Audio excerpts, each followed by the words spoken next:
रातें बड़ी कमाल की चीज होती हैं, कभी टिकती नहीं तो कभी कटती नहीं। रात को कम नींद की वजह से बना डार्क सर्किल कभी कभी जिंदगी में आने वाली रोशनी का सबसे पहला सबूत होता है, क्योंकि वो इंसान अपने सपने पूरे करने के लिए उस वक्त जागता है जब सारी दुनिया रात वाले सपने देख रही होती है।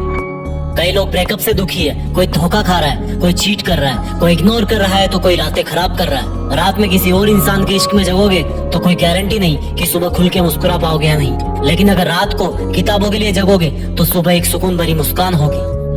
सुनो यार, ये रातें मुस्कुरा रही है, तुमको गले लगा के ये सर्दी की रातें नींदों की आहुति मांग रही है। थोड़ा गौर से देखोगे तो पाओगे कि जिंदगी मन ही मन मुस्कुरा कर कुछ दिन बाद मिलने वाली सफलता का नेक नींद के रूप में एडवांस में मांग रही है। पता है इंसान खुद के सबसे करीब कब होता है? जब उसे अपने आसपास कोई नहीं मिलता, चारों तरफ सन्नाटा होता है, जब वो खुद होता है और बस उसके वो सपने होते हैं जो उसको हर रात जगाए रखते हैं। जब कोई बंदा या बंदी किसी एग्जाम में टॉप करता है तब हमें लगता है कि उसको सफलता ऐसे ही मिल गई है, लेकिन ये कोई नहीं जानता कि उस बंदे की या उस बंदी की इस 2 डिजिट की रैंक के पीछे ना जाने कितनी रातों की कुर्बानी और मेहनत छुपी हुई है।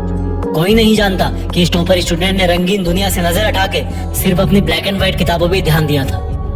ब्लैक एंड व्हाइट किताबें जो दिखने में जितनी रंगहीन और बोरिंग होती है, वो उनसे प्यार करने वाले और पढ़ने वाले की जिंदगी में उतना ही ज्यादा रंग भरती है। ठीक उसी प्रकार से ये रातें भी सिर्फ काली दिखने में होती है, लेकिन वो इसलिए काली होती है क्योंकि वो अपनी चमक रातों में मेहनत करने वालों की जिंदगी के लिए बचा के रखती है। ये जनवरी फरवरी का मौसम अलग ही होता है, कोई ख्वाब पूरे करने के लिए जागता है तो कोई बर्बाद होने के लिए सोता है। अपने मन के घोड़ों को इधर उधर से हटा के सिर्फ उस पे फोकस कर जो तेरी असली पहचान इस दुनिया के सामने लाएगा। एक बिना पढ़े लिखे और पढ़े हुए इंसान में यही फर्क है कि भले ही वो दोनों जिंदा रहने के लिए ऑक्सीजन पीते हो, लेकिन अगर एक पढ़ने लिखने वाला भी पढ़ाई को बोरिंग कहेगा तो फिर फर्क क्या रह जाएगा?